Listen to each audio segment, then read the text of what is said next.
Untuk menjelaskan sejarah masuknya Islam ke Nusantara, ada 4 pertanyaan yang harus dijawab.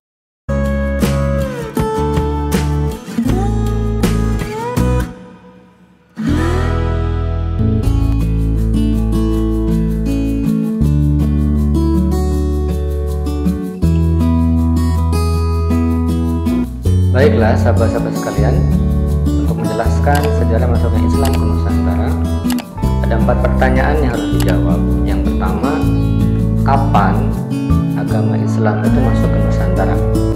Kemudian yang kedua, siapa yang membawanya? Kemudian yang ketiga, dari mana Islam itu datang?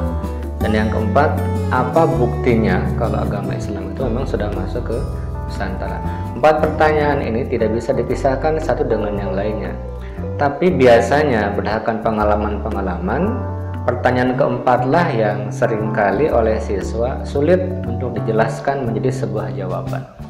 Maka di kesempatan ini kita akan lebih fokusnya ke bukti-bukti Islam masuk ke wilayah Nusantara. Tapi pertanyaan lain tidak bisa dipisahkan dan tentu harus dijawab juga. Pertanyaan pertama, kapan agama Islam masuk ke Nusantara? Minimal dari teori-teori yang ada, itu ada 3 pendapat yang menjelaskan agama Islam masuk ke Nusantara.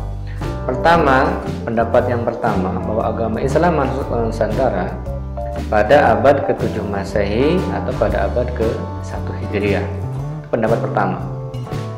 Pendapat yang kedua, agama Islam masuk ke Nusantara pada abad ke-13 Masehi. Dan pendapat yang ketiga menggabungkan keduanya, bahwa agama Islam masuk ke Nusantara abad ke-7 Masehi, tapi penyebaran secara besar-besaran termasuk menjadi kekuatan politik itu pada abad ke-13 Masehi.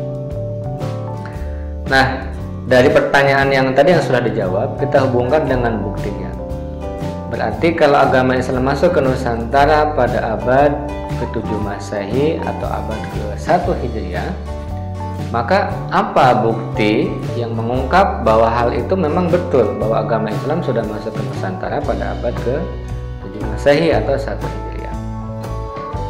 Paling tidak dari berbagai referensi yang ada, kita bisa mengungkap bahwa bukti Islam masuk ke Nusantara pada abad ke-7 Masehi atau 1 Hijriah, pertama buktinya bahwa dalam sejarah sudah ada rute atau transaksi perdagangan antara Asia Tenggara, Asia Timur, dan Asia Barat. Itu sudah ada. Asia Tenggara diwakili oleh Indonesia, oleh Nusantara. Tentu dalam hal ini adalah kerajaan yang ada saat itu pada abad ke-7 Masehi adalah Kerajaan Sriwijaya di Palembang.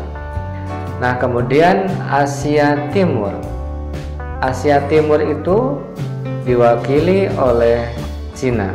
Nah, Cina ini sudah melakukan perdagangan pada abad ke-7 Masehi. Nah, kemudian Asia Barat diwakili oleh dinasti Umayyah saat itu. Maka tiga wilayah ini sudah berinteraksi dengan Nusantara. Kemudian bukti yang lain bahwa agama Islam masuk ke Nusantara pada abad ke-7 Masehi adalah pelabuhan-pelabuhan penting di Sumatera dan Jawa antara abad ke-1 sampai ke-7 Masehi sering disinggahi oleh pedagang-pedagang asing, termasuk pedagang Muslim berasal dari Arab, Persia, dan India. Nah, kemudian bukti yang lain bahwa agama Islam masuk ke Nusantara pada abad ke-7 Masehi adalah pada permulaan abad ke-7 Masehi di Palembang, yakni di Kerajaan Sriwijaya, sudah ada komunitas Muslim yang memang hidup secara nyaman di wilayah kekuasaan Sriwijaya. Bukti yang lain, sejak tahun 674 Masehi ada koloni-koloni Arab di barat laut Sumatera, yaitu di daerah Barus, yakni penghasil kapur barus yang terkenal di dunia. Nah, beberapa bukti ini menjadi penjelas bahwa memang agama Islam sudah masuk ke wilayah Nusantara pada abad ke-7 Masehi atau abad pertama Hijriah. Kemudian agama Islam masuk ke Nusantara juga ada pendapat yang mengatakan pada abad ke-13, abad ke-13 Masehi. Pertanyaan susulannya adalah buktinya apa untuk mengungkap bahwa agama Islam masuk ke Nusantara pada abad ke-13 Masehi. Yang pertama, pada tahun 1297 Masehi, berarti ini abad ke-13, ditemukan makam Sultan Malik di wilayah Sumatera Utara. Nah, Sultan Malik ini dikenal sebagai pengajar tasawuf yang kemudian menjadi raja di kerajaan Samudra Pasai. Ini bukti ketika agama Islam masuk ke Nusantara pada abad ke-13 Masehi. Bukti yang lainnya adalah catatan perjalanan Marco Polo tahun 1292 Masehi. Dia mencatat adanya komunitas Muslim di Pasai, yakni Sumatera bagian utara. Kemudian bukti yang lain, tahun 1345 sampai 1346 Masehi, Ibnu Battutah dalam lawatannya ke dunia Muslim menemukan sejumlah ulama Syafi'iyah di wilayah Sumatera. Nah, tiga bukti ini menjadi penjelas bahwa agama Islam masuk ke wilayah Nusantara pada abad ke-13 Masehi. Kemudian, pendapat yang ketiga bahwa agama Islam masuk ke Nusantara itu pada abad 1 Hijriah atau abad ke-7 Masehi. Tetapi perkembangan pesatnya terjadi pada abad ke-13 Masehi. Nah, apa buktinya?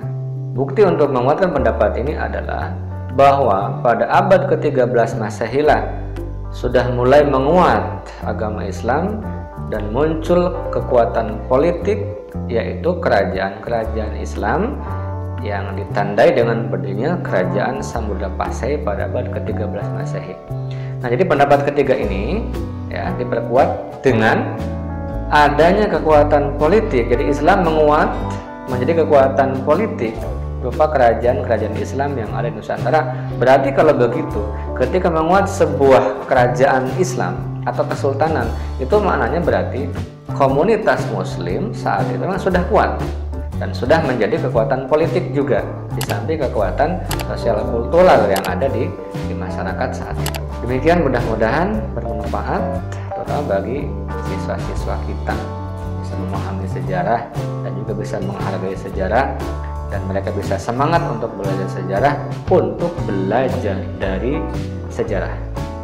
Demikian, wassalamualaikum warahmatullahi wabarakatuh.